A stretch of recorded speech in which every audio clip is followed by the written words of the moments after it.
Bonjour et bonsoir, ça dépend de l'heure à laquelle vous nous écoutez.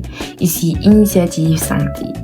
Alors aujourd'hui, nous allons encore nous parler d'un sujet beaucoup moins connu que le fibrome ou les kystes ovariens, les kystes utérins. Ils sont plus rares, souvent découverts par hasard, et pourtant, ils peuvent expliquer certaines douleurs, des saignements inhabituels ou des règles difficiles. Dans cet épisode, on va comprendre ce qu'est un kyste utérin, d'où il vient, comment il se manifeste, comment on le diagnostique et comment on le traite.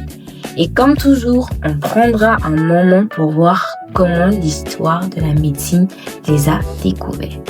Alors pour notre rubrique historique, qui a découvert le kyste utérin? Les kystes utérins ont été décrits beaucoup plus tard que les fibromes ou les kystes ovariens. Dans l'Antiquité, les médecins parlaient de tumeurs du ventre, mais ils ne faisaient pas la différence entre utérus et ovaire. C'est au XIXe siècle, avec l'arrivée de l'anatomopathologie, que les choses deviennent plus claires. C'est en 1860, le pathologiste autrichien Karl von Rokitansky décrit pour la première fois les cavités kystiques dans la paroi de l'utérus. Il observe que ces kystes ne viennent pas de l'ovaire, mais de l'endomètre ou du myomètre.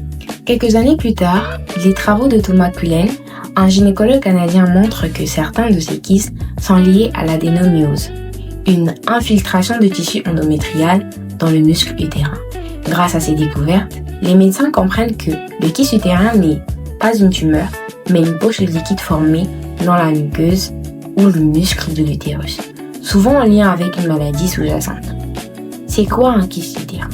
Un kyste utérin est une petite poche remplie de liquide qui se forme dans l'utérus, soit dans la muqueuse, l'endomètre, soit dans le muscle, le myomètre. Contrairement au kyste ovarien, il n'est pas lié à un cycle menstruel. Il n'est pas non plus une tumeur. C'est plutôt une cavité qui se forme à cause d'une rétention glandulaire, d'une inflammation ancienne ou d'une maladie comme l'adénomyose. Pourquoi le kyste utérin apparaît?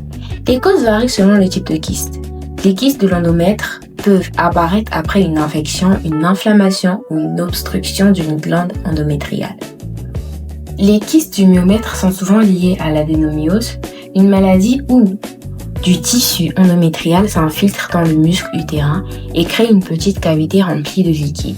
Dans tous les cas, ce n'est pas une maladie contagieuse ni une infection active. Les différents types de kystes utérins en distinguent principalement deux types.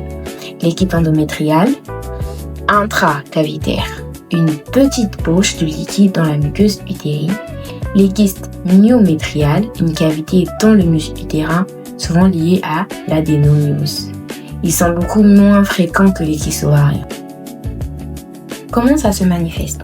Beaucoup de kystes utérins ne provoquent aucun symptôme, mais certains peuvent entraîner des règles douloureuses, des saignements irréguliers, des douleurs pelviennes chroniques, une sensation de pesanteur. Les symptômes dépendent surtout de la cause sous-jacente comme l'adénomyose. Comment diagnostique-t-on un kyste utérin? Alors le diagnostic se fait par l'échographie, parfois complétée par une IRM. L'IRM est particulièrement utilisée pour distinguer un kyste utérin d'un fibrome ou d'un kyste ovarien. L'imagerie permet de voir la localisation exacte dans la cavité ou dans le muscle. Les options de traitement. Le traitement dépend de la cause. Un petit kyste asymptomatique ne nécessite souvent rien d'autre qu'une surveillance. Si le kyste est lié à l'adénomyose, le traitement vise surtout à soulager les douleurs et à contrôler les saignements. Dans certains cas, une hysterioscopie peut être utilisée pour retirer un kyste intracavitaire. L'objectif est toujours d'adapter la prise en charge à la patiente et à ses symptômes. Les complications liées au kyste utérin ou les complications possibles face à un kyste utérin. Ces complications sont rares. Un kyste utérin peut parfois s'infecter, mais c'est exceptionnel. Le plus souvent, c'est la maladie sous-jacente comme l'adénomyose qui cause les symptômes. En somme, les kystes utérins sont rares, souvent benins et parfois totalement silencieux. L'essentiel est de comprendre leur origine, de les surveiller et de consulter en cas de douleur ou de saignement inhabituel. Complications liées au kyste utérin. Les complications sont rares. Un kyste utérin peut parfois s'infecter, mais c'est exceptionnel. Le plus souvent, c'est la maladie sous-jacente, comme l'endométriose, qui cause les symptômes. En somme, les kystes utérins sont rares, souvent bénins et parfois totalement silencieux. L'essentiel, c'est de comprendre leur origine, de les surveiller et de consulter en cas de douleur ou de saignement inhabituel. Merci d'avoir suivi cet épisode. C'était Initiative Santé. Prenez soin de vous.